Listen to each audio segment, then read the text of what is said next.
எல்லோரும் ஹீரோ வச்சு கிட்டு கொடுத்தா ஒருத்த மட்டும் ஹீரோயினை வச்சு கிட்டு கொடுப்பான். எனக்கு பொம்பளை மேல ஆசை.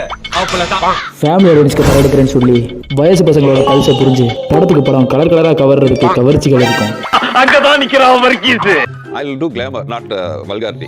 ஸோ சுந்தர் சி மாமாவை பற்றியும் அவர் யூஸ் பண்ணுற கிளாமர் பற்றியும் கொஞ்சம் பேசுவோமா? சுந்தர் சியும் கிளாமர் சினிமாவும் வீடியோவில் நிறைய கிளாமர் பற்றி இருக்கும். ஸோ ஹெட்செட் போட்டு பார்க்க ஸ்டார்ட் பண்ணுங்க.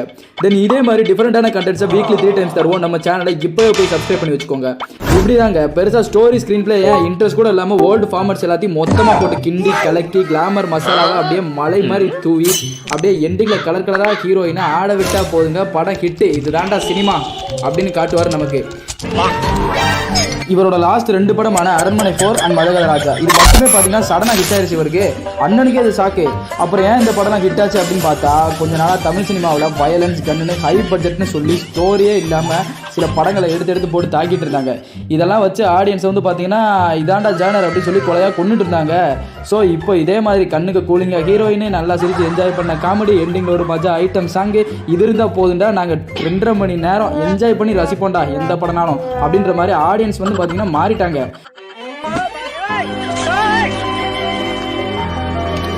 நம்ம சுந்தர் சி மாமாவுக்கு படம் லைட்டாக ஓடல அப்படின்னா என்ன பண்ணுவார்னா அவர் கையில் வச்சிருக்க வெப்பன்னா அரண்மனை.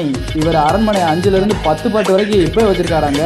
ஏன்னா அரண்மனை 100 வரைக்கும் வச்சிருக்காருன்னு கூட ரீசெண்டாக பேசின ஒரு இன்டர்வியூவில் ஆக்டர் வடிவேலே சொல்லியிருப்பாரு, கேளுங்க. இடையில இந்த அரண்மனைன்னு சொல்லி நிறைய போர் தெரியலாம் எடுத்துக்கிட்டாரு. இப்பவும் சொல்றாரு, இப்போ எப்படி பேசுறாருன்னு கேட்டீங்கன்னா என்ன அப்படி என்ன வேற என்ன அண்ணே எதுவுமே கிடைக்கல. அரண்மனை 5 ஒன்று வச்சிருக்கேன், அதுவும் கிடைக்கல, இன்னொன்று கிடைக்கல. அரண்மனை 6 இருக்கு, 10 வரைக்கும் வச்சிருக்கேன். எத்தனை அரண்மனை தான் வச்சிருக்கீங்க? 100 அரண்மனை வச்சிருக்காரு கையில. என்னை யாராலையும் அழிக்க முடியாது, நானே அழிச்சுப்பேன். போயிட்டே பாரு, எனக்கு அது ஒரு ஆயுதம் இருக்கு, அதை வச்சு ஓட்டிடுவேன். ஸோ இவர் அரண்மனை படம் எடுக்கிறது வந்து பார்த்தீங்கன்னா ஒரு படம் ஒரு நல்ல படமாக கொடுக்கணும் ஆடியன்ஸ்க்கு அப்படின்ற எண்ணம்லாம் கிடையாது. ஒன்லி வியாபாரத்துக்காகவும் லாபத்துக்காகவும் மட்டும்தான் அந்த படத்தை எடுக்கிறாருன்னு சொல்லி இவரே இந்த இடத்துல எக்ஸ்போஸ் பண்ணியிருக்காரு. இப்போ கொஞ்சம் டீப்பாக பேசுவாங்க, ஆனால் சும்மா சொல்லக்கூடாதுங்க. சுந்தர் சி மாமா படத்தில் வர ஹீரோயின்னா ரொம்ப ஓப்பனாக இருக்கணும். ஐ மீன் ஓப்பனாக போல்டாக நடிக்கணும்னு சொன்னேன். இவர் படத்தில் மட்டும்தான் ஹீரோவை நம்பி நம்ம படம் பார்க்க போவானா, போஸ்டரில் ஹீரோயின் யார் அப்படின்னு நம்பி படம் பார்க்க போனால் மட்டும் போதும். அந்த மாதிரி தான் ஹீரோயின்ஸை விதவிதமாக காசு பண்ணுவார், போஸ்டர் மஜாவாக ஓட்டுவார். எனக்கு பொம்பளை மேல ஆசை. அண்ணன் எடுக்கிறது நம்ம ஃபேமிலி படம்னு சொல்லிப்பாரு, ஆனால் உண்மையாகவே அதெல்லாம் ஒரு வகையான பிட்டு படம் தாங்க. அந்த ரேஞ்சில் கிளாமர் சும்மா தூக்கலாக ஹெவியாக இருக்கும். இதை ஒரு பதில பாருங்களேன். I will do glamour, not vulgarity. அது ஒன்று இருக்கு. See, படத்துல சாங் ஒரு சாங் 2 சாங் இன்ஃபேக்ட் வந்து ஒரு 70s 80s அந்த கிளாமர் கூட கவர் பண்ணும்போது what I doing is nothing. எப்போ சார் அடங்க உங்க பெரிய தெரியல கதை தெரியல. ஒரு 100 பொம்பளை கூட அப்ப சொல்றேன். எப்படி தலை நீ காட்டுறது வல்காரிட்டி லெவல் இல்லைன்னு சொல்கிற?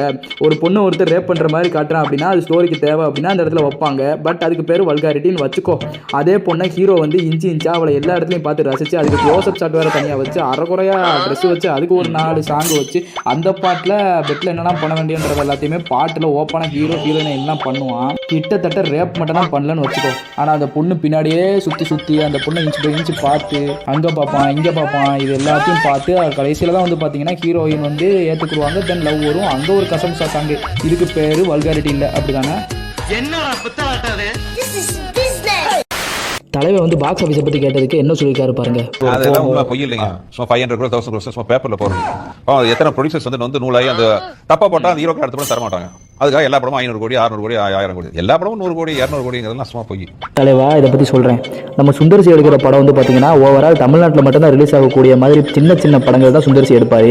ப்ரொடக்ஷன் என்னமோ எல்லா படத்துலையும் அவர் குஷ்புவும் சேர்ந்து தான் ப்ரொடியூஸ் பண்ணுற மாதிரியும் போட்டுக்குவார். அப்புறம் எப்படி பல லாங்குவேஜில் படத்தை டப் பண்ணி ப்ரொமோஷன் பண்ணி இவங்க பேன் இந்தியா படம் கொடுக்குறது. ஊடால சங்கமித்ரான்னு ஒரு படம் எடுக்கிறதா தலைவன் இருந்தான். அந்த படம் எடுத்திருந்தான் அப்படின்னா கண்டிப்பாக தலைவனும் 200 கோடின்னு சொல்லி ஒரு உருட்டி இருந்திருக்கான். அதுக்காண்டி பாக்ஸ் ஆஃபீஸ்க்கு நான் ஜஸ்டிஃபை பண்ண வரல. தலைவன் என்னமோ மகா மட்டமான அரண்மனை 4 100 கோடின்னு சொன்னவன். அது பத்தாதுன்னு தலைவன் எடுக்கிற பிட்டு படம் 100 கோடி ஓடுறது 1000 கோடிக்கு சமமுங்க.